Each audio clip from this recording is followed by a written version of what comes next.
El Departamento de Prensa de Radio Universidad de Chile presenta Radiópolis, un espacio único para explorar las propuestas culturales de nuestra ciudad.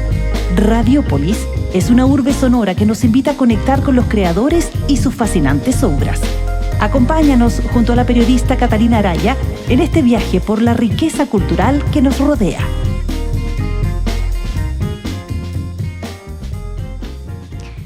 Muy buenas tardes a todas y todos los auditores que nos sintonizan a esta hora a través del 102.5 FM, por supuesto también a través de nuestra señal online en radio.uchile.cl, que es el lugar donde usted puede no solamente leer todas las noticias que día a día prepara con mucho esmero nuestro departamento de prensa, sino que también pueden ahí conectarse a nuestra señal online desde cualquier parte del mundo, cualquier región del país. Ahí pueden escucharnos a través de radio.uchile.cl y por supuesto también se los recordamos todos los capítulos, especialmente para quienes nos escuchan a través del dial, que pueden hace ya un tiempito ver audiovisualmente todos nuestros capítulos de Radiópolis en nuestro canal de YouTube. Usted se mete a YouTube, busca Radio Universidad de Chile y puede ver no solamente Radiópolis, sino que todos los contenidos que preparamos con nuestro equipo audiovisual para que ustedes puedan disfrutar nuestros programas, conocer a nuestros invitados de una manera diferente.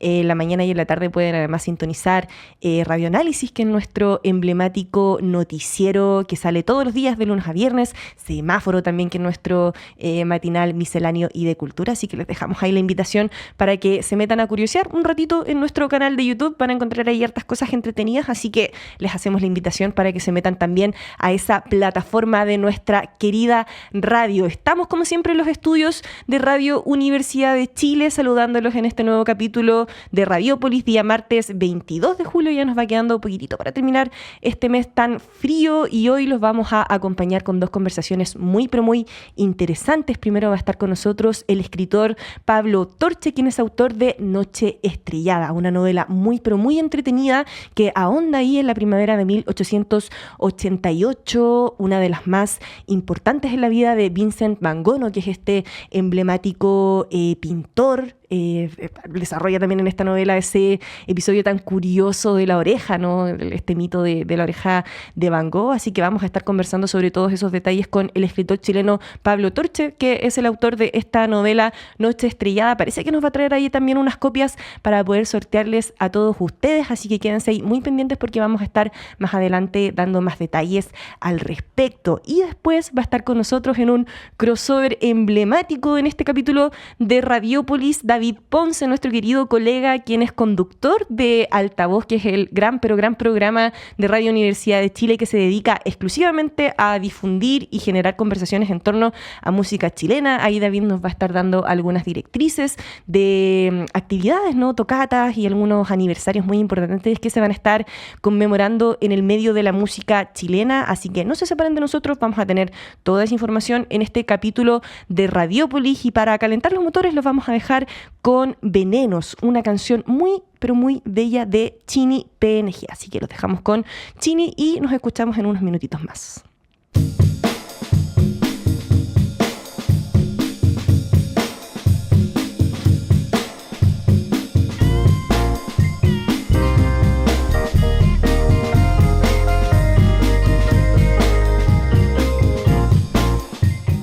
Bueno, y regresamos a este primer bloque de Radiópolis, día martes 22 de julio, y como ya se los anunciábamos hace algunos minutitos antes de este primer bloque musical, ya está con nosotros aquí en el estudio de Radio Universidad de Chile el escritor Pablo Torche, quien es autor de la novela Noche Estrellada, que se las vamos a pasar a mostrar inmediatamente aquí a través de la cámara que tenemos en nuestros estudios. Vamos a saludar inmediatamente a Pablo. Pablo, ¿pronuncié bien tu apellido? Sí, sí.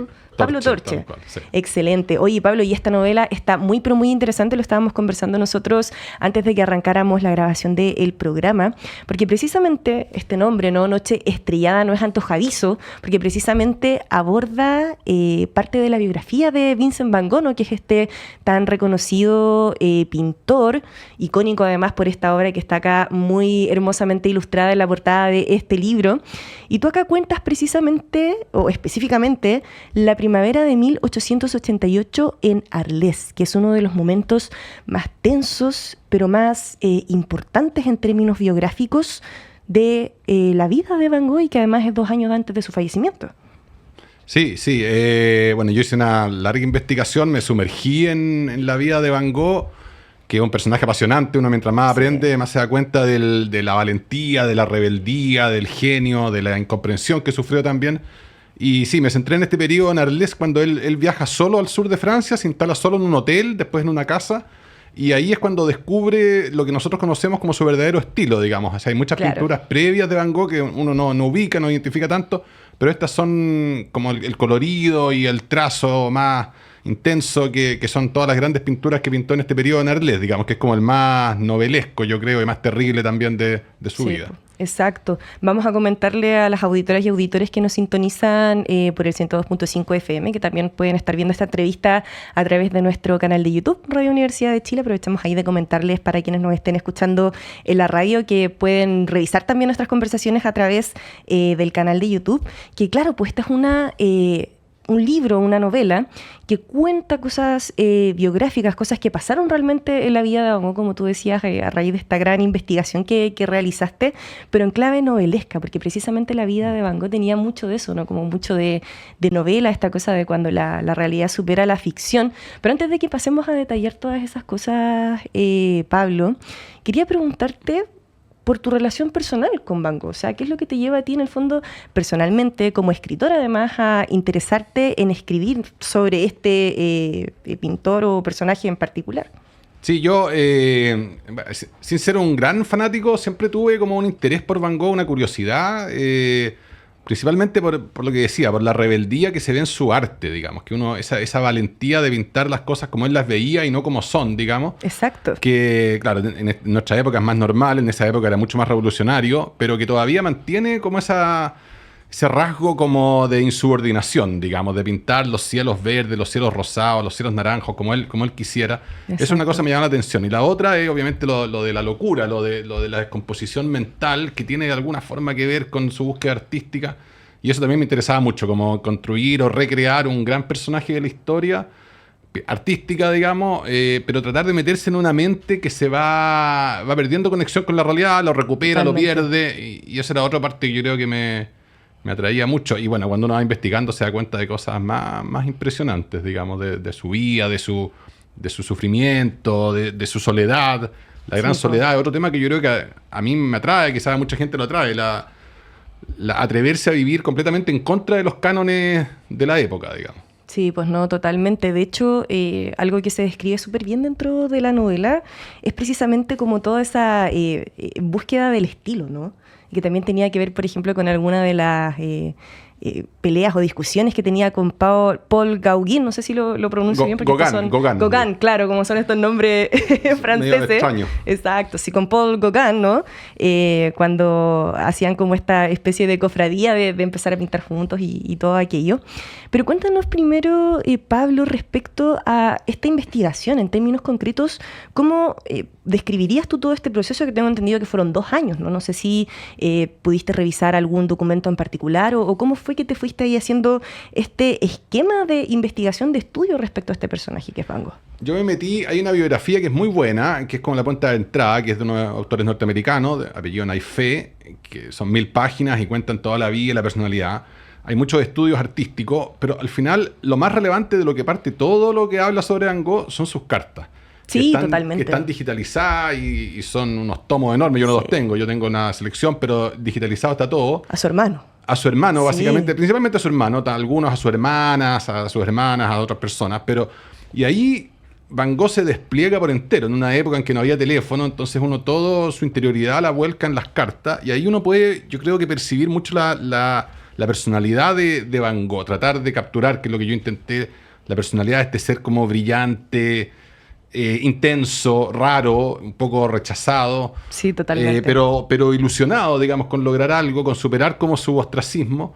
Y también hay otros estudios sobre Gauguin, precisamente, que es un ser muy novelesco, sobre el hermano Theo, que tiene una historia preciosa de amor con una mujer holandesa también. Entonces ahí yo diría que principalmente a partir de las cartas es una entrada muy bonita a las vidas del siglo XIX, porque está mucho ahí plasmado sus ambiciones, sus ilusiones, sus miedos, y a partir de eso ir construyendo cómo uno se imagina que ellos pensaban y que ellos sentían a partir de este relato que dan en las cartas, digamos. Sí, pues qué pena que para las futuras investigaciones de los artistas contemporáneos probablemente ya no contemos con este recurso de la epistemología, ¿no? Sí, del género epistolar. Sí, vamos a tener unos WhatsApp, unos correos, con emoticones más menos sensibles. Unos audios de WhatsApp que vamos a tener que entrar a transcribir. Sí, quizás va a haber más polémicas, pero las cartas de Vincent son increíbles, son cosas que ya no se dicen, digamos, claro, por mail o por mensaje, son reflexiones de la vida. Él dibujaba en las cartas los cuadros que estaba pintando. No, es un documento que vale mucho la pena meterse, digamos. Sí, pues, epistemología, nada que ver, pues es epistemológico, ¿no? El género epistolar. Género epistolar. O sea, ya me estaba metiendo en el origen de las palabras y hay otro... otro asunto. Epistolarios hay muchos. El de Van Gogh, de los más famosos, pero hay muchos que quedaron de personas desconocidas, por decir así, que uno también va investigando de doctores de la época vinculados a Van Gogh. Hay muchas cartas, algunas cartas. Claro. Entonces hay muchos testimonios ahí de la cosa. Hay mucha cosa ahí para entrar a picar en esta búsqueda. Sí, uno puede investigar muchísimo. Yo prácticamente no salí de Chile para investigar. Lo hice todo online, pero y con libros que mandé a pedir y hay mucha información muy interesante. Oye, Pablo, mira, quiero darme la licencia de leer un breve párrafo de la novela que creo que describe muy bien el espíritu, ¿no?, de la biografía de Van Gogh, que es en parte también algo de lo que nos podemos enterar al leer esta novela Noche Estrellada. Mira, dice así: porque quizás después de todo, la vida que le había tocado a él no fuera otra que salir a recorrer los campos y ciudades en busca de algo que pintar, sin encontrar a nadie en el camino y sin asidero, como un trashumante o un proceso, esperando por una especie de visión que quizás nunca llegaría, porque no siempre uno podía saber en qué lugar se encontraba o a dónde se dirigía. De hecho, la mayor parte del tiempo no lo sabíamos y avanzábamos a tientas en medio de los trigales o las colinas, sin tener mucha idea a dónde nos dirigíamos ni qué nos esperaba al final del camino. ¿Qué tan ilustrativo sientes tú que es este pasaje, este fragmento, respecto a eso que hablábamos también de esta construcción, igualmente de la personalidad de Van Gogh, que, como bien tú lo decías al principio, también es como un personaje muy enigmático, que genera mucha curiosidad, porque también es como un poco extravagante, por decirlo de alguna forma. Extravagante, era excéntrico, genera curiosidad, genera empatía, uno se conmueve, digamos, con el sufrimiento y las dificultades que tenía, y claro, en ese pedazo yo traté de reconstruir una angustia que está muy presente en Van Gogh en sus cartas, que es como el sentido de la vida, que todos la tenemos, quizás menos profundamente que él, digamos, pero ¿cuál es el sentido de la vida y cuál es el sentido de sufrir? Él del sufrimiento, digamos. Él vivió solo, nunca tuvo una relación de pareja, excepto unas muy tormentosas en su juventud, digamos, pero a los 30 años, 35, había decidido no tener relaciones de pareja, entonces estaba solo, no tenía muchos contactos, no tenía ni un reconocimiento por su arte, no vendió ningún cuadro y se dedicaba todo el día a pintar, mantenido por el hermano, básicamente. Entonces, en medio de ese trabajo, de esa locura, a veces él se preguntaba. Y él resolvía siempre esa pregunta por el sentido de la vida, que todos la tenemos y todos la respondemos de alguna forma. Él la resolvía siempre por el camino de la belleza. Exacto, la belleza y la naturaleza. Esa era como su conexión con el sentido de la vida, y eso es muy hermoso, digamos, porque uno lo ha perdido. Ahora busca el sentido uno en otras cosas, pero él era capaz de encontrarlo en los paisajes que recorría, que eran muy bonitos, pero eran completamente normales, de los árboles, los trigales, los cielos, y a partir de eso crear algo que fuera como fundamental, digamos. Entonces eso yo trataba de recrear en estas como elucubraciones mentales que él está haciendo mientras pinta o cuando busca como sus paisajes, y trataba de reconstruirlo en ese fragmento que tú leías, digamos. Sí, totalmente. Vamos a recordarle especialmente a quienes nos sintonizan por el 102.5 FM o quizás también a través de nuestra señal online radio.uchile.cl, y que estamos conversando con Pablo Torche, quien es autor de la novela Noche Estrellada, que, como ya lo estábamos comentando, ¿no?, a lo largo de esta entrevista, aborda la primavera de 1888 en Arles, en uno de los momentos más tensos, podríamos decirlo, más prolíficos también, de la vida del pintor Vincent Van Gogh. Pablo, por todo esto que hemos estado conversando y reflexionando en estos minutitos, podríamos decir que angustia y soledad también son dos de los tópicos importantes que se desarrollan en esta novela, pero se genera algo como un poco contradictorio quizás, y que tú también lo deslizabas, y que al mismo tiempo esta angustia y esta soledad y esta incertidumbre, ¿no?, que rodea y que se puede percibir en torno a los pensamientos y a la forma a veces errática de actuar del personaje de Van Gogh, al mismo tiempo se vincula todo el tiempo con un optimismo, ¿no? Como con esas ganas o esa decisión de no dejar de pintar, a pesar de que el éxito, y como ha pasado con varias de las mentes brillantes de nuestra historia, no le llegó nunca en vida. De hecho, esto lo mencionábamos al principio también, 1888 son 2 años antes del fallecimiento muy repentino, además de Van Gogh. Así que cuéntanos tú un poco sobre esa contradicción, ¿no?, de la angustia y la soledad, y por otro lado este optimismo como de seguir el camino, seguir pintando. ¿Cómo podemos comprender eso? Sí, eso también es apasionante y también es algo que yo creo que todos nos conectamos un poco. Él oscila entre una desesperación y desesperanza, que es muy comprensible, digamos, por las dificultades que enfrentaba, con un optimismo un poco mesiánico, radical, en que él se consideraba un pintor esencial que estaba transformando la historia del arte, que al final era verdad. O sea, en su caso no era como mesianismo, no era narcisismo, sino que era cierto. Pero él oscilaba, él se planteaba las dudas muy humanas que todos tenemos, de decir, ¿para qué sirve esto? ¿Soy bueno para esto? ¿Tiene algún sentido? ¿Hay otros que son mejores? Le debo mucha plata a mi hermano, lo hago gastar. La culpa también es muy importante en Van Gogh, y es terrible. Sí. Y aparece en sus delirios cuando tiene estos episodios. Pero también, claro, ese optimismo y esa sensación de que lo va a lograr todo en el arte y también en el contacto humano, que es otra gran ambición de él, de decir, va a llegar Gauguin a visitarme y vamos a hacer una amistad total en que nos vamos a entender completamente y van a empezar a venir más pintores y vamos a ser como una comunidad como perfecta, digamos, de comunidad humana, en el sentido como de contacto humano, emocional. Totalmente. Y después oscila al otro lado de que no se entiende con nadie, de que se vuelve medio loco. Entonces están esos dos momentos, como cualquier persona, digamos, pero en su caso como quizás más extremo, pero no tan distinto a los sueños e ilusiones que todos abrigamos como en privado, digamos, no lo contamos a nadie, digamos, pero claro, los tenemos de alguna forma también. Sí, pues no, y eso igual es súper interesante porque, claro, por supuesto por el año en que se sitúa la escritura de esta novela, se ahonda mucho también en esas idas y venidas al hospital, ¿no?, a los centros de salud mental, todas estas conversaciones además con los doctores, por ejemplo, un poco lo que se hablaba de los diagnósticos, etcétera. Pero igual es súper interesante cómo tú logras retratar en la novela esa desesperación quizás que generan de repente ciertos trastornos o problemas en torno a la salud mental. Porque, por ejemplo, cuando está este episodio, ¿no?, de las discusiones con Gauguin, es como que él parte de la redacción, de la forma en la que él se manifiesta respecto a estas discusiones. Hay, por ejemplo, algunas lagunas como de recuerdo, ¿no?, como que él no recuerda exactamente qué pasó, que hay algunas nociones como de que discutimos, pero como que no lo recuerda al 100%. Bueno, además en este libro también se cuenta esta historia de la oreja de Van Gogh, ¿no?, también, que está incluida en este periodo. Sí, quería preguntarte por eso, ¿no?, también, por lo importante que fue o lo crucial, cómo marcó el tema de la salud mental la vida de Van Gogh, e igualmente porque la primavera de 1888, en términos quizás históricos, es tan importante como para que podamos entenderlo también desde la dimensión histórica.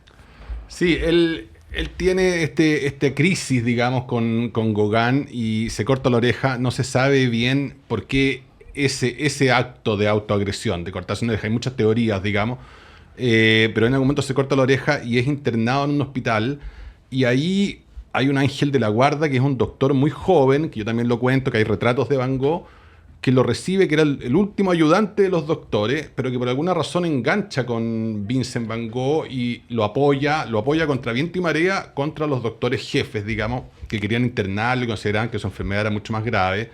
Y Vincent, en algún momento, Van Gogh trata de aliarse con este doctor y tratar de mostrarse como más normal, digamos, lucha contra su propio como desequilibrio mental y tratar de mostrarse más normal para poder salir adelante. Y después sigue pintando, o sea, bueno, se más o menos recupera y sigue pintando las grandes obras que nosotros conocemos ahora en este estado como de semi-normalidad, de semi-cordura. Claro. Y eso es como, tomando la última parte de tu pregunta, lo que empieza a pasar a partir del inicio de la novela en la primavera del 88, que él empieza a crear sus grandes pinturas, todas las que conocemos, los girasoles, el café de noche, la noche sobre el Ródano, los cipreses, en fin, pero al mismo tiempo empieza como a sufrir la crisis mental y su dificultad mental más importante. Entonces hay una relación, aunque no directa obviamente, pero entre estas dos cosas, que su búsqueda artística fue muy intensa, que lo llevó, precipitó un poco la locura, o su locura de alguna forma, su acceso a la locura le abrió algunas puertas para ver la realidad y ver el arte de manera más profunda. Entonces, una sensibilidad diferente en el fondo. Sí, hay una sensibilidad diferente que yo creo que también es perceptible en sus cuadros, digamos. porque es una cosa muy sensorial. En el estricto significado de la palabra es como una forma de percibir los colores, las texturas muy diferentes además. Más con mayor crudeza, con Totalmente. mayor como vividez de lo que se siente. Sí. Entonces era como la capacidad de salirse de los marcos de la época, que ahora nosotros vemos los cuadros típicos de esa época, nos suenan más anticuados, y atreverse a retratar la realidad en estos colores fuertes, con estos trazos como con relieve sobre la tela, que es una forma de ver la realidad que, claro, que quizás no habría accedido una persona completamente normal. Claro. Sí, Eso totalmente, es como el dentro desafío. de los márgenes socialmente establecidos. Exacto. Sí. Oye, Pablo, bueno, y con esto que hemos ido conversando, hay mucha como mitología, mucha cosa que es rica de Van Gogh porque está como muy desdibujada, ¿no? Como que nunca vamos a saber 100% cuál es la versión real, ¿no? Respecto, por ejemplo, al tema de la oreja. Hasta la misma muerte de Van Gogh está también ahí como rodeada de mucho misterio, qué pasó, no pasó, con esta pelea con este muchacho joven, ¿no? Etcétera. Y otra de esas cosas que también son muy mitológicas en torno a Van Gogh es precisamente su relación con Paul Gauguin. Sí, quería preguntarte para que puedan escucharlo también nuestras auditoras y auditores por la importancia que tuvo esa relación, no solamente para Van Gogh, sino que también para la misma vida de Paul Gauguin, que también es otro de los grandes pintores de nuestra historia, o sea, porque es tan fundamental también esta alianza de dos mentes o dos espíritus creativos que por separado también son muy importantes y muy distintos además. Sí, no, otro personaje novelesco, Gauguin, también muy rebelde. A diferencia de Van Gogh, era más como... tenía menos consideración por las personas a su alrededor, era más como egoísta, más como Claro. egoísta de manera muy clara, digamos. Y bueno, Van Gogh, pero también un genio del arte, y Van Gogh tenía depositada todas sus esperanzas en la llegada de Gauguin. Era como el momento, era como la tabla de salvación, de que iba a llegar Gauguin, iban a hacer esta comunidad perfecta y se iban a encontrar. O sea, era una expectativa sobredimensionada, como cuando como esos romances adolescentes en que Claro. uno espera todo del otro, digamos. Hasta un poco platónico, ¿no? Platónico, Sí. claro, platónico y salvífico, de que iba a llegar este ser y como que iban a tener una comunión perfecta artística. Y cuando llega Gauguin, no solo no se cumple, sino que es todo lo contrario, porque Gauguin es un ser también rebelde, una personalidad muy fuerte, con todas sus ideas muy marcadas. Entonces chocan en lo artístico, primero que nada, que también era inevitable, porque cada uno tiene su camino artístico, y chocan también en lo personal, en la vida personal, digamos, de que Van Gogh está postulando una especie como de ascetismo, de no vincularse tanto con los deseos del mundo real, del mundo cotidiano, y Gauguin mantiene su arte, pero al mismo tiempo mantiene una relación muy, muy fluida con todos los placeres, digamos, del mundo terrenal. Entonces también ahí se produce una energía, y son 2 meses y medio, no alcanzan a ser 3 meses, que son un completo desastre, que es lo que yo trato de mostrar ahí, y que termina de la peor forma para Van Gogh. No así para Gauguin, que sale un poco más indemne de esta convivencia, digamos, turbulenta entre estas dos mentes geniales. Pero ese periodo que conviven en la Casa Amarilla, que es ese cuadro famoso de Van Gogh, es terrible para ellos y muy interesante para la literatura de hoy día. Sí, porque ahí la diferencia es que Gauguin quizás mantenía un poco más esto como de la figura del rockstar, ¿no? Como de ese artista como un poco más rockero, que se relaciona más con las mujeres, ¿no? Como un poco más engrupido. Y en cambio Van Gogh da la sensación de que era como un personaje... Claro, como totalmente outsider. Sí. Claro, como muy torpe además socialmente en algunas cosas, pero al mismo tiempo muy sensible, ¿no? Por ejemplo, la misma relación o la forma en la que él generaba conexiones, entre comillas, con las prostitutas, por ejemplo. Totalmente. En su momento. Van Gogh tuvo, la única relación amorosa que tuvo Van Gogh estable, llamémoslo así, fue con una prostituta, una mujer que se dedica a la prostitución, muy pobre en los ambientes pobres de la ciudad de La Haya. Estamos en el siglo XIX, capitalismo salvaje, la pobreza terrible, y él se vincula y construye una relación con esta mujer mucho antes de la novela, que se llamaba Cien. Y tenía una relación, por tanto, como muy abierta y muy profunda con todos los seres humanos, digamos, incluidos las chicas que se dedicaban o ejercían de prostituta. Gauguin, en cambio, no era tan así. Gauguin usufructuaba más, lo pasaba bien. Más la jarana. Claro, sí, era jarana. Esa cosa bohemia. Claro, totalmente. Y con lo bueno y lo malo, digamos. Bueno, tiene un final también Gauguin en que se va a Tahití y tiene unas relaciones con chicas menores de edad, de indígenas, digamos, de esa zona. Entonces, es una relación muy distinta con las mujeres y con la vida, digamos. Y Vincent Van Gogh no se permitía eso. No tenía esa capacidad de relacionarse con otro ser humano de manera tan instrumental. Entonces ahí también, como Gauguin la tenía. Sí, entonces totalmente. ahí hay un choque que yo encontraba que era interesante de de postular, porque esos son también muchas hipótesis. Yo me mantuve pegado a los marcos de la biografía, pero ahí uno tiene que ir construyendo en el interior de eso, de alguna forma. Exactamente, Pablo Torche, autor entonces de Noche Estrellada, este precioso libro que les estamos mostrando acá en pantalla. Yo aquí tengo ya algunas de mis anotaciones porque esta es mi copia, pero tú nos traías, Pablo, de regalo unas copias para que podamos sortearle a nuestras auditoras y auditores, a quienes se hayan entusiasmado con esta conversación, ¿no? Sí, así por supuesto. Ahí podemos aprovechar de hacerles la invitación para que se animen a leer este libro, buscarlo también en librerías, por supuesto, ¿no?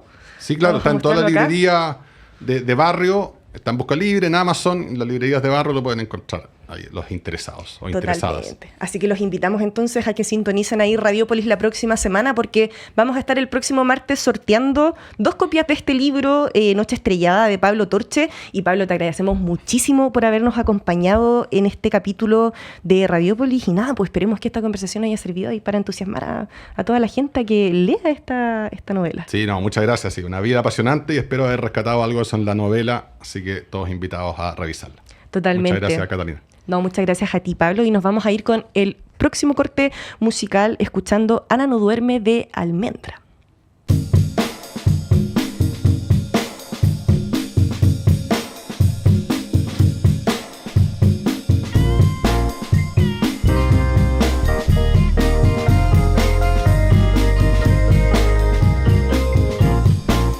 Volvemos en este capítulo de Radiópolis después de esta pequeña pausa y ya estábamos escuchando algo que nos adelanta lo que vamos a conversar en este nuevo bloque, que es un crossover dentro de lo que es la programación de nuestra querida Radio Universidad de Chile, porque ustedes estaban escuchando ahí Talismán, esta banda, ¿no?, chilena, con el tema Osam, porque precisamente vamos a conversar de eso con un colega, compañero, amigo de nuestra radio, el conductor de Altavoz, ¿no?, que es este programa tan emblemático de nuestra radio que se dedica especialmente a difundir y a generar conversaciones en torno a la música chilena. Así que vamos a pasar a saludar inmediatamente a David Ponce, conductor, ya lo decíamos, de Altavoz. ¿Cómo estás, David? Muchas gracias por participar con nosotros en este cruce de programación de nuestra radio. Totalmente, el manso crossover. Muchas gracias, el agradecido soy yo, Catalina, por esta invitación a ser parte de Radiópolis de nuevo. Alguna vez fui panelista de Radiópolis hace mucho tiempo atrás, así que encantadísimo de volver, sí. Cuando estaba Rodrigo Alarcón conduciéndolo, hacíamos una sección de disco, así que yo muy feliz de volver acá y gracias por tu generosidad para compartir estos minutos con Altavoz. Sí, pues no, por supuesto. De hecho, yo creo que deberíamos compartir más habitualmente los espacios. Que se haga costumbre. Claro, deberíamos tener ahí cada cierto tiempo un panel compartido con Altavoz. Me encanta esa idea y te la voy a cobrar probablemente, así que maravilloso, démosle. No, sí. Excelente. Buenísimo. Ustedes saben, auditoras y auditores que nos sintonizan a esta hora en el 102.5 FM o a través de radio.uchile.cl, que es nuestra señal online, que nuestra radio tiene un especial cariño además por la música chilena, ¿no? Nos ganamos también el premio Radio Fundamental de la música chilena, así que es un tema que siempre está muy presente en nuestra parrilla programática, también en nuestra parrilla musical, y precisamente eso es lo primero que vamos a conversar, David, porque estábamos escuchando antes de iniciar este bloque del Radiópolis la canción Osam, ¿no?, de Talismán, que es una de las bandas que se va a presentar muy pero muy pronto en una tocata bien interesante, y nos tienes también novedades sobre Ningún Paisaje, ¿no?, que es otra banda que también muy pronto va a tener ahí algunas novedades. Cuéntanos tú sobre estos conciertos que se avecinan. Exactamente, Ningún Paisaje viene de Valparaíso, una banda que está formada por Drago Ljubetic, Valentina Izquierdo, Diego Pinto, y tocan desde el 2023. Es una banda muy dedicada al post-punk, a la new wave. Ya vamos a apreciar ese sonido dentro de un ratito más con una de sus canciones. Exacto. Y Talismán, que estamos escuchando, capaz que ya dejamos de escuchar esa música instrumental, esa es más bien la especialidad de Talismán, una banda santiaguina que se formó en el 2018 y que son Antonio Duarte, Andrea Gleiser, Diego Tomás Varela y Esteban José San Pedro. Se dedican a un rock psicodélico, al surf también, algo de punk, por cierto, y elementos muy tradicionales y llamativos de la música chilena y yugoslava. Aparecen ahí también como incrustados en la música de Talismán. Así que está buenísimo escucharlos porque además, como tú bien decías, Catalina, van a estar tocando en vivo ambas bandas, van a compartir el escenario este jueves 24 de julio a las 8 de la noche en el Teatro Mori en Bellavista. Las entradas las encuentran en el sistema Ticketmaster para ver a Ningún Paisaje desde Valparaíso y a Talismán desde Santiago. Hoy sí, pues porque acá le estamos dando a quienes nos están escuchando en esta horita de la tarde una pequeña pincelada, pero siempre la invitación es, por supuesto, a que se entusiasmen. Incluso igual es una experiencia muy enriquecedora ir a ver bandas, a escuchar bandas, de pronto sin saber mucho con qué te vayas a encontrar, pues eso también es rico, como ir a descubrir en el vivo sonidos nuevos. Totalmente, y además sonidos distintos pero al mismo tiempo compatibles, encuentro yo, que bueno que existan estos lazos de cercanía entre bandas que no necesariamente son de los mismos géneros, ¿no? Claro, exacto. Está re interesante y en un teatro además, tampoco es tan habitual ver a bandas así tan independientes en teatros, por ejemplo. Sí, pues, así que siempre es interesante, más allá de lo buenísimo que son los escenarios autoproducidos y autogestionados, así es. ver en un buen sistema de sonido a lo mejor y escucharlos en otra aproximación, así que está muy recomendable esta fecha doble entre ambas bandas. No, buenísimo, y además que en pleno centro de Santiago sigue un panorama ahí bien bueno. Vista, pues, sí, pues totalmente. Repitamos las coordenadas, David, para que la gente pueda ahí tomar apunte, para que no se vayan a olvidar. Claro que sí. Jueves 24 de julio, 8 de la noche, en el Teatro Mori en Bellavista. Las entradas las encuentran en el sistema Ticketmaster. Excelente. Oye, David, y otra novedad que tú nos traías y que esto creo que también es muy, pero muy interesante, tiene que ver con el aniversario de Pueblo Nuevo, ¿no? Que es un sello que precisamente va a celebrar y a conmemorar estas 2 décadas de existencia con un concierto gratuito. Pero antes de que pasemos a escuchar ahí un material que tú nos tenías preparado de una conversación que sostuviste con su director, Sí, expliquemos un poquitito a las auditoras y auditores por la importancia de este sello, ¿no? De Pueblo Nuevo, por qué es relevante que estemos hablando de estos 20 años. Porque justamente es un aniversario importante por lo duradero y persistente de Pueblo Nuevo. Yo diría, sin temor a equivocarme, que es el sello más... No es el más temprano porque hubo net labels anteriores, sellos en internet, sellos digitales, pero es el que más ha durado sin ninguna duda. 20 años es una marca que ningún sello, incluso en sellos normales, digamos, están muy en condiciones de ostentar. Así que la persistencia y la coherencia que ha tenido Pueblo Nuevo en este tiempo, con la cantidad de discos que han publicado en estos 20 años increíble, es de verdad encomiable y me parece que es una súper oportunidad también de conmemorar esto con un concierto gratuito, como el que tú decías, que efectivamente va a tener lugar este próximo sábado, 26 de julio. Esto es a las 6 de la tarde en el Centro Cultural de España, ahí en Avenida Providencia 927, a unos pasos del Metro Salvador. Van a estar tocando 4 propuestas musicales ese día. Está cerquita acá de los estudios de nuestra radio. Además, sí, yo paso siempre por ahí afuera cuando vengo caminando del metro, así que igual súper accesible. Pues, y súper buen lugar. El escenario del Centro Cultural de España, excelente técnica, muy acogedor también, un espacio muy amplio, así que absolutamente recomendable y gratis además. O sea, de verdad, pues totalmente.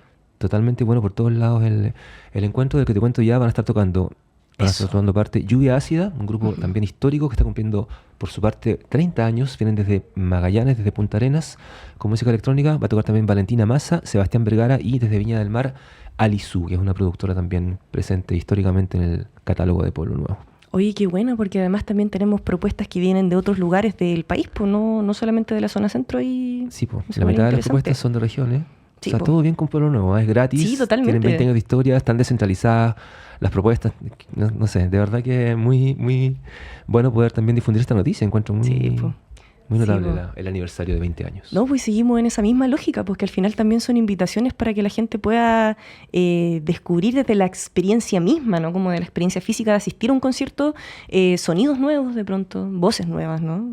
Quizás conocer un poquitito más a los artistas que están trabajando dentro de este sello, que me imagino que también tiene ahí harto artista más o menos independiente, ¿no? Porque igual es un sello más que trabaja más como en esa lógica. Totalmente independiente, sí. De hecho, es un sello muy, en ese sentido, muy irrenunciable en su condición de no lucrativo. Todos los discos son gratis para bajar, que esa es una, no lo dijimos, es una de las características de los net labels, que irrumpieron de una manera muy, diría yo, llamativa en términos de que no era habitual en ese tiempo, en el 2006, por ejemplo, que la música estuviera gratis. Era algo que costaba entender.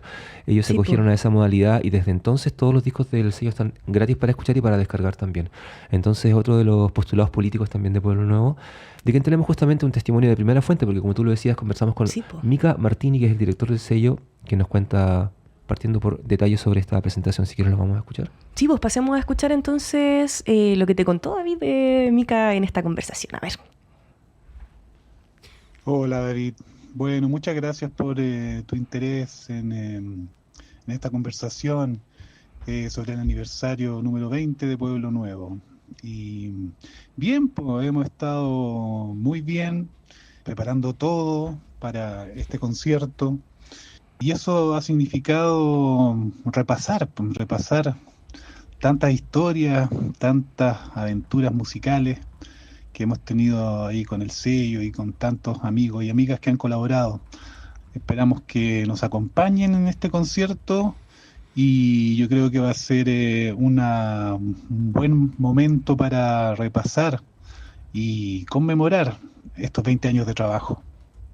Contamos con un line-up de lujo, como siempre, cada vez que hemos hecho estas celebraciones de aniversario, hemos tenido la suerte de contar con grandes exponentes de la electrónica de Chile y también de algunos músicos que han venido del exterior. Pero en esta ocasión, en estos 20 años, convocamos un mix de nuevos amigos, nuevos artistas que se han unido recientemente al catálogo del sello y otros históricos, digamos, que nos acompañan desde hace largos años, largos y provechosos años. Así que, como bien dices, tenemos en orden de aparición la visita nuevamente del destacado dúo magallánico Lluvia Ácida, Rafael Cheuquelaf y Héctor Aguilar. Vienen también a celebrar sus 30 años de carrera, así que qué mejor que unir estas dos fechas para tenerlos nuevamente en Santiago. Luego de Lluvia Ácida se va a presentar la ya galardonada, la ganadora del premio Pulsar a Mejor Disco Electrónico 2025, Valentina Massa. Una gran música, una gran intérprete de la viola y una gran colaboradora en estos últimos años del sello. Ella editó su disco Busco Espacio, con el cual ganó el premio Pulsar, y ha colaborado en otras compilaciones también muy importantes. Así que Valentina nos viene a regalar un poco de su talento. Luego de ella se va a presentar otro nuevo fichaje, pero increíble músico y compositor, Sebastián Vergara. Va a estar ahí presentando parte de su live y de su trabajo que tiene que ver con la síntesis modular y la guitarra, en fin, bueno, él nos va a preparar una sorpresa como siempre. Y para finalizar, desde la quinta región, llega nuestra gran y querida amiga Ali Su. Ali Su va a presentar su trabajo de una manera especial también. Nos adelanta que va a tratar de enfocarse en ambas facetas que cultiva, tanto la música más experimental como su faceta más bailable y con beat. Así que ella está encargada de cerrar este evento. 4 lives, presentaciones más bien cortas, acotadas, para que podamos disfrutar estas 4 presentaciones que creo sintetizan un poco el amplio catálogo estilístico del sello. Como siempre, es súper difícil acotar a quién invitar en este aniversario, pero hemos tratado de esta vez hacer esta combinación entre estos nuevos amigos y artistas del catálogo histórico. Oye, bien interesante lo que nos comentaba ahí Mica Martini. Yo me quedo, David, con algo que decía Mica, que es difícil repasar tantas historias, ¿no? Porque 20 años es un montón, sobre todo cuando recordamos lo que tú nos contextualizabas hace algunos minutos, y que tiene que ver con que al final igual son espacios de resistencia que, valga la redundancia, resisten dentro de las lógicas medias comerciales que imperan generalmente ahí en la industria musical, pues sobre todo. Totalmente, y por eso también tiene sentido que en esta presentación, mencionémoslo también desde ya porque tiene que ver con lo que va a pasar ese día, va a haber 2, diría yo, documentos que permiten justamente asomarse de otra manera a, no sé, dar cuenta de toda esta gran cantidad de trabajo que ha habido en 20 años. Uno va a ser un documental que se llama Nuevos Loops, que es un registro de distintas actuaciones de artistas en el año 2018, y lo otro está re interesante, que es una especie de libro digital de como 300 páginas, con un montón de texto, un montón de todas las carátulas de todos los discos del sello, que también va a estar disponible gratuito. O sea, justamente en ese afán de completitud que es tan difícil de alcanzar, estas 2 propuestas adicionales yo creo que nos ayudan también a aquilatar esta cantidad de trabajo que ha hecho Pueblo Nuevo en este tiempo. Sí, pues totalmente. ¿Y hay alguna página web quizás donde podamos revisar como el grueso de todas estas propuestas, de estos catálogos y estas cosas que van a estar pronto, David? Para que la gente lo anote, claro. El grueso y la totalidad. Se encuentra todo esto en pueblonuevo.cl, donde está toda la música, como decía hace un ratito, para escuchar gratis y para descargar también. Oye, maravilloso. Eso también tiene ahí también como otro, no sé, otro plus, donde también estamos como muy dominados por estas lógicas mercantiles en general. Increíble que lo diga, porque justamente lo que nos va a decir a continuación Mica Martini tiene que ver con eso. Le pregunté por cómo ha sido persistir con este sello durante tanto tiempo frente a las distintas lógicas, muchas de ellas tal cual, mercantiles, como tú dices, que se han sucedido en el tema de la música y el acceso digital a la música. Así que ¿no lo escuchamos? Sí, pues pasemos a escuchar la reflexión ahí de Mica. Bueno, tu pregunta es la pregunta. Es lo que, como bien dices, lo que más nos ha hecho reflexionar ahora que vamos a estar con este 20 aniversario. Y bueno, como bien sabes tú, todos estos cambios que han ocurrido a nivel tecnológico, cultural, en torno a la música, son realmente dramáticos por un lado, cómo ha cambiado la manera en que la gente escucha música, en que la juventud escucha música, respecto de hace 2 décadas atrás, que no es tanto, pero que sin duda es un cambio muy radical. Tenemos que tener en cuenta siempre que Pueblo Nuevo surge como una respuesta ya a una industria musical que venía de capa caída con su lucha contra justamente la tecnología. ¿Ah? Cuando aparece el CD y aparece la posibilidad de que Internet fuera como el recipiente, tal vez obviamente pirata, de tanta obra musical, la industria realmente estaba en crisis. Y bueno, Internet, con la lentitud de esa época, empezó a ser como el vínculo que podía dar la posibilidad de distribución universal para tanta música y tanta gente que tenía esas ganas de mostrarse, simplemente de mostrar lo que estaban haciendo. Bueno, Pueblo Nuevo, como te digo, ha significado para mucha gente la opción de construir un catálogo, editar discos de una manera libre, sin estar atados a patrones comerciales, a patrones de difusión, a auspiciadores, a temas económicos, como ha pasado en algunos momentos, se ha discutido en realidad este tema de la libre distribución. Bueno, sin duda hemos pretendido dar una respuesta con las herramientas que en nuestra época tuvimos a la mano y lo hicimos con, diría, con mucha honestidad y con mucha claridad en cuanto a lo que ofrecemos, en cuanto a las posibilidades que tenemos como NetLabel y de alguna manera hemos resistido la tentación de convertirnos en uno más de tantos sellos que se ven atrapados por la comercialización de un arte que para muchos de los artistas que han editado en Pueblo Nuevo no es el bien mayor ni la idea fundamental de su trabajo. Yo creo que en estos 20 años Pueblo Nuevo se ha convertido en una especie como de revista musical, una biblioteca virtual, un lugar de consulta, una especie de receptáculo de información que simplemente lo que pretendía era dar la posibilidad de que otra gente pudiera mostrar ese trabajo de la mejor manera posible, tal como si fuéramos un sello tradicional y con recursos, pero la verdad es que está hecho a pulso, con muchas horas de trabajo y, como te digo, no sin cuestionarnos realmente el objetivo de todo esto. Así que, en resumen, te diría que Pueblo Nuevo sigue sin depender de auspiciadores, sigue sin depender de los likes, pero sí dependemos de que la gente realmente intente apreciar y darse el tiempo para escuchar. ¿Ah? Pueblo Nuevo no tiene una representación directa en las plataformas digitales. Nosotros no subimos discos a Spotify, simplemente son los artistas los que van ellos mismos considerando dónde quieren estar y dónde no quieren estar, y eso nosotros lo respetamos fielmente.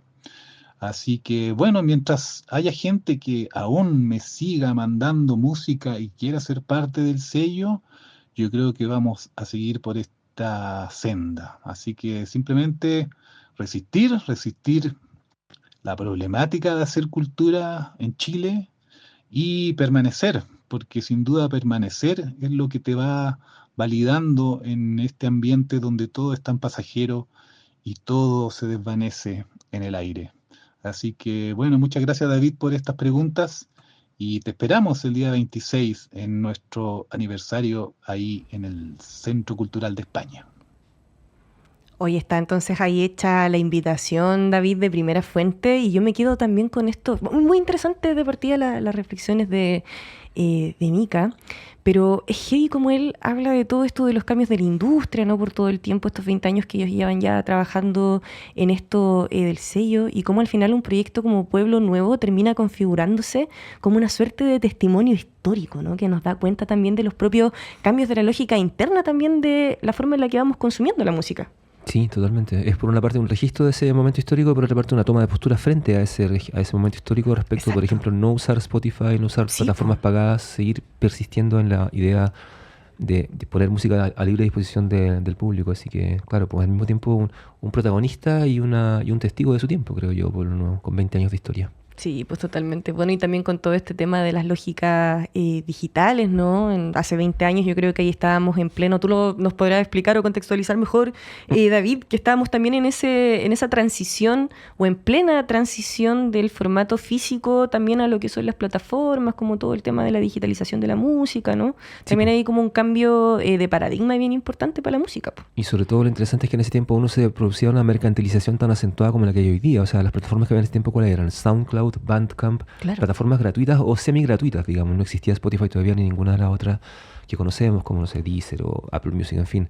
Aún no había llegado a ese estado de la industria. Entonces era justamente un periodo muy rico en cuanto a que se estaba abriendo esta posibilidad real de democratizar la música, ¿no? Totalmente. Sí. Esto me recuerda, no sé si quizás lo podemos leer como un gesto, David, no sé cómo lo ves tú, estas canciones que subió hace poco Jorge González y que también toma una decisión ahí de subirlas a... Era Bandcamp, ¿no? Donde Bandcamp, la sube, claro que sí. Exacto. Bueno, y Camila Moreno, que acaba de liberar su disco gratis también en su web, digamos. Claro, exacto. Como son gestos de volver un poco a esa dinámica que me parece interesante, cómo se van articulando entre sí también, ¿no? Claro, también hay que mirar igual las propuestas de los artistas que nos traen gestos como estos. Para acá, por ejemplo, estamos hablando de Jorge González, de la misma Camila Moreno, que igual tiene una postura política frente a el gesto de hacer música, ¿no? Y de ser artista, que es bien particular y que tiene mucho de político igualmente. Totalmente. Así que es una buena invitación también no solamente a quienes estamos acá haciendo este programa, sino a todos los que quieren ir, porque insistimos que esto es gratuito. Es el próximo sábado 26 de julio a las 6 de la tarde, gratis en el Centro Cultural de España, aniversario de 20 años de Pueblo Nuevo, con actuaciones de 4 artistas de distintas regiones del país. Sí, pues y además tenemos ahí una galardonada, ¿no? Nos comentaba Mika, pues. Valentina Mesa, ganadora del Premio Pulsar. Alizú, también tremenda productora villamarina con una cantidad de discos increíble, también mucho tiempo ya de trabajo. En fin, está muy bueno, está muy diverso también como decía Mika Martín, el line-up que se completa con Sebastián Vergara, un tremendo compositor, muy diverso también y muy amplio en cuanto a sus tipos de música. Y bueno, Lluvia Ácida, que es otro pedazo de historia gigantesco de la música electrónica chilena desde Magallanes, Punta Arenas. Sí, genial. Oye, David, para que ya vayamos cerrando y podamos dejar a nuestras auditoras y auditores con la última pincelada musical de este Radiopolis, ¿te parece que hacemos un repaso general de todos los panoramas que estábamos conversando hoy día, partiendo con estas tocatas de Ningún Paisaje y Talismán? Eso es el jueves 24 de julio a las 8 de la noche en el Teatro Mori en Bellavista, ahí con entradas en el sistema Ticketmaster. Justamente van a tocar Ningún Paisaje y Talismán. Vamos a escuchar una canción de Ningún Paisaje en cuestión de segundos. Exactamente. Y lo siguiente, el sábado 26 de julio a las 6 de la tarde en el Centro Cultural de España, en Avenida Providencia 927, a pasos del Metro Salvador, el concierto gratuito de aniversario de Pueblo Nuevo con 20 años en escena, en libro, digital y también en imagen. Toda una propuesta multidisciplinaria ese día. Exactamente, así que panoramas muy divertidos, cargados de sentido, además para, como ya lo decíamos, atreverse a experimentar y a descubrir música nueva, para el caso de quienes quizás no son fanáticos todavía de estas bandas y de estas propuestas, para que se animen ahí a conocerlas, a vivir esa experiencia del descubrimiento desde el vivo, que es tan rica también, entregarse a lo que pueda suceder en esas instancias. Así que nada, pues, David Ponce, destacadísimo periodista musical y conductor de nuestro emblemático programa Altavoz. Muchas, pero muchas gracias por acompañarnos en este crossover, ya lo decíamos, de nuestra radio, Radiopolis con Altavoz. Yo creo que hacen un buen junte. Me encanta. Aparte, si es emblemático mi programa, ¿qué queda para Radiopolis Cataraya? Que realmente es emblemático ya muchos años más que yo en el aire. Así que yo soy de verdad el agradecido, no son palabras de buena crianza además, pero muy agradecido de haber sido invitado por ti hoy y encantado de que sigamos reeditando este crossover más adelante. Sí, pues por supuesto, le mandamos saludo igual a Rodrigo Alarcón, pues que también tuvo su era de Radiopolis. Estuvo saludos también Tanzani, bueno, Lanto Esteves, ¿no? Que fue la última que tomó la la batuta. Un programa insignia de Radio Universidad de Chile. Sí, Antonella Esteves también, sí. Histórico a esta altura, así que les vamos a mandar un saludo a todos ellos, nuestros queridos colegas, y nos vamos a ir entonces escuchando La Corriente, ¿no? De Ningún Paisaje, para que, como les insistimos nuevamente, se animen a asistir a todas estas propuestas, estas tocatas, estas actividades. Recuerden que pueden revisar el capítulo completo en nuestro canal de YouTube, ahí en Radio Universidad de Chile. Si es que no alcanzaron a tomar apuntes, pueden volver a revisarlo, echarle un ojito en nuestras plataformas digitales. Así que con La Corriente de Ningún Paisaje nos despedimos con David desde los estudios de Radio Universidad de Chile y nos escuchamos el próximo martes a las 17 horas, como ya es habitual.